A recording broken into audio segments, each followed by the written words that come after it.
थांबा, असं छास तुम्ही कधीच पिलं नसेल. 2 मिनिटात बनणारं cooling plus immunity booster drink.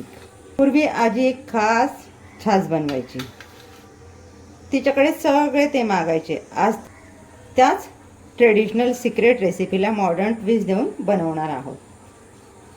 Moringa छास. पहिल्यांदा ऐकून विचित्र वाटेल, पण इतकं टेस्टी आणि हेल्दी कॉम्बिनेशन तुम्ही कधीच ट्राय केलं नसेल. करूयात मग सुरुवात. मिक्सर जारमध्ये आपण घालून घेणार आहोत अर्धी वाटी दही. ॲड करतोय अर्धा चमचा जिरं, 1 चमचा बडीशोप. मी हे तव्यावर हलकं भाजून घेतलेलं आहे. पुदिन्याची पानं अंदाजे 15 ते 20 पानं असतील. ॲड करतोय अर्धा इंचाला देखील कमी अद्रकचे बारीक तुकडे, पाव चमचा काळं मीठ. आणि आता यामध्ये आपण जो ट्विस्ट आहे तो काय आहे आजच्या रेसिपीतला ते टाकतोय, ते म्हणजे मोरिंगा पावडर. पूर्वी आजी शेवग्याची पानं याच्यामध्ये चेचून टाकायची. आता आपल्याला पावडर उपलब्ध आहे म्हणून आपण इथे मोरिंगा पावडरचा वापर करतोय. यामध्ये मी 2 ते 3 आईस क्यूब घालून घेते आणि हे मिक्सरला वाटप करून घेते. छान आपण याला फाईन वाटप करून घेतलेलं आहे.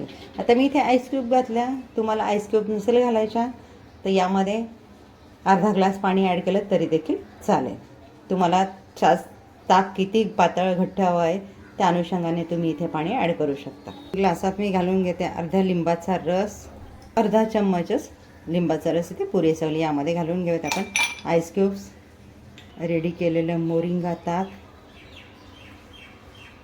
तयार आहे आपल्या उन्हाळ्यातील cooling plus immunity booster drink moringa छास. तुम्ही एकदा बनवला ना की तुम्ही दुसरं कुठलंही मसाला ताक बनवणार नाही, ही माझी खात्री आहे. एकदा नक्की बनवून बघा. तुम्हाला याची टेस्ट कशी वाटली मला कळवा. मला माहिती आहे तुम्हाला रेसिपी नक्कीच आवडली आहे. इथपर्यंत बघितली आहे तर मग एक लाईक तर करूनच जा. तुमचं एक लाईक आम्हाला नवनवीन रेसिपीज घेऊन येण्यासाठी प्रेरणा देत असतं. भेटूयात पुढच्या व्हिडिओमध्ये अशाच एक नवीन रेसिपीसह. थँक्यू.